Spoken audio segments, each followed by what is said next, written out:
Back in the early 50s, the move of God began to hit the Crow Reservation. I mean, fire hit the reservation. About 90% of the Crows got saved. Now, not even 90 are safe. A lot of them went back into the world. A lot of them passed away. But if several of us continued on, we found something that is real, see? And the work continued, but not as much because there's a lot of competition from the world, enticements of the worldly, and a lot of people do not go to church like they used to. But in the 50s, when the fire hit, then you see miracles, people raising up from the dead. Uh, Church services were held in tents. And the first miracle was a guy was fixing on the transmission. It fell and broke his arm. Right under that car, he got healed. That was the first kind of miracles like that happened. But Donald was sleeping. Uh, I was going to have you interview him because his grandma was the one that went to Azusa Street down in Los Angeles, got saved and brought the word back, but the Holy Ghost back, and fire hit again. That was about the time. And that's one of his great grandkids. And the move of God was so great, in late 60s. A. Allen was really kind of, Oral Roberts, these guys really coming to be very visible, And we used to go to Arizona every February for Native American Week. And there we see the miracles again. But you don't see those miracles like in those days, say that I saw this in the 50s where people were raised from the dead, people with blind eyes open. Mm.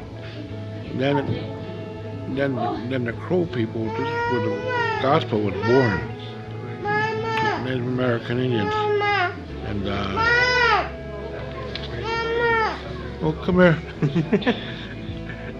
anyway, anyway, the miracles that were very prevalent was gone. Nowadays, if guys stand under the power of God, not only Indian church but all over. If someone is playing on saying by the power of God, then they say, oh, God is moving.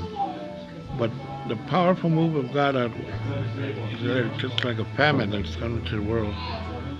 And that's what I long to see. I saw that as a young man.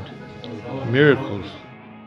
When I evangelized, I saw in Arizona where kids that were crippled, born in a coma, stuff like that, they get healed. They start walking.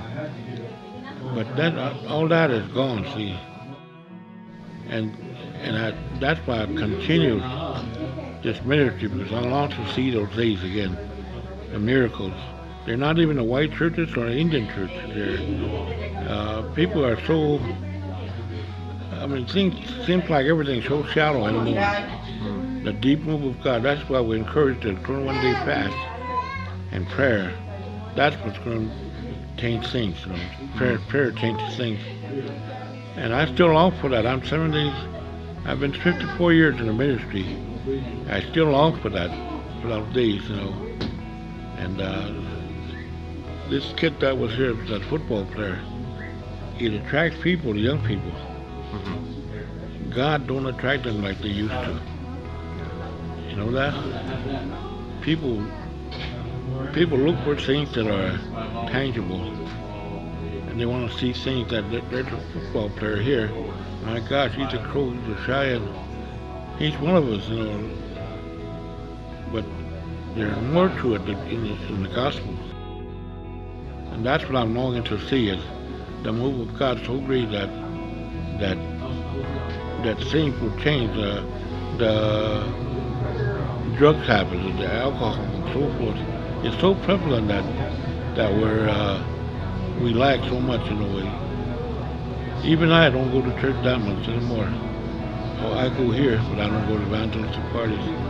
But anyway, that's where we're at today.